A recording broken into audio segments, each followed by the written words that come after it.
Number 1, tama? Nag-number 1 tayo. Katulad ng sinulat ko kanina, application ng number 1. Correct? Application of number 1. Yan yung step 4, ano natin, rebanding. Application for number 1. Next, the number 2 natin. Nandito pa lang tayo.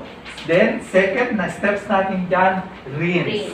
Okay? Rinse well ng mabuti. Rinse ng mabuti. Okay. No shampoo, no anything, water only. Tanong, pwede ba na warm? Pwede ba na cold? It's okay, walang problema. Basta pinag-uusapan water. Tubig lang. Kasi yung iba minsan, ayoko na masyadong malamig. So, okay lang na warm. Pwede maligam-gam. Maligam-gam. Okay, wala akong problema. Okay, yan pa lang. Nandyan pa lang tayo. Sinulat ko na yung rinse kasi next natin dyan is rinse na. Mamaya na ulit yung step 3 natin. Okay? Alala nyo pa nga para at least alam nyo yung step by step. Para hindi kayo malito yung mga tayo pong mga first time. Bakit ba may langaw? Paano nga, ma? Charing. Charing lang. Hindi, okay lang po. Pinapasok talaga. Yung tayo tulong sa akin, okay. Yes!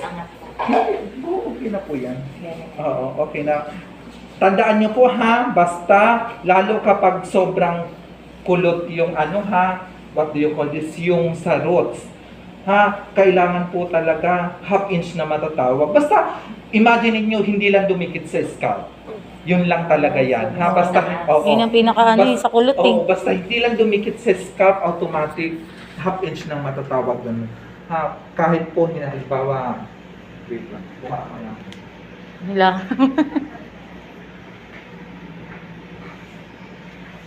Bukod sa kulot kasi yun. Pero yung i-apply niyo po, okay naman. Ha, okay naman yan. Kasi nga, hindi naman siya sobrang kulot. Ha, halimbawa, ayan. Basta hindi lang dumikit sa scalp na matatawag, half inch na yan na matatawag. Ha, wag lang dumikit sa scalp. Half inch na po yan. Okay, half inch na yan na matatawag. Hindi lang dumikit sa scalp. Yan, half inch na yan.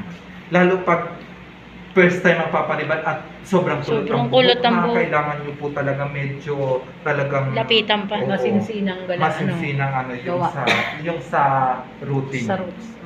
Ha, pero pag hindi naman ngunit, pero ito, yan ang tamang half inch. Okay, yan yung mga tamang half inch. Basta alam po natin na hindi Didikit dumikit sa anit. anit, half inch na yan. Ha, huwag nyo lang gagawin na half inch kayo, eto yung half inch nyo. Alay. So automatic back job kayo dyan. Yung roots niyan, hindi talaga magde-develop kahit anong gawin. Kasi nga, sobrang layo ng product na nilagay nyo.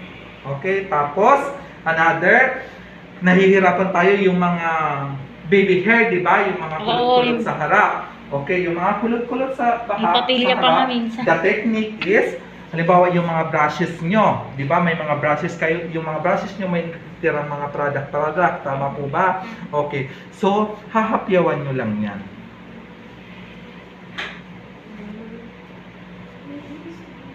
Basta mapahidan din. Yes, basta mapahiran lang ng konti, okay na yan, walang problema.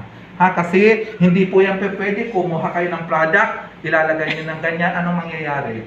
Ha, yan ang unang mag-react. Kasi nga, Manipis bibigyan lang. lang siya, manipis lang siya. Wag na wag nyo yung gagawin.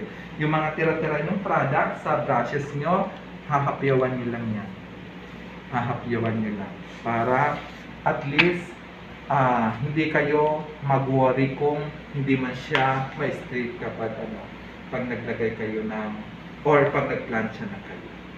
Nakuha po hindi pwedeng lagyan ng So ulit sa gamot. yes. Kasi ano yan, maninipis na buhok yan. So yan yung unang okay, clear po tayo dyan ha.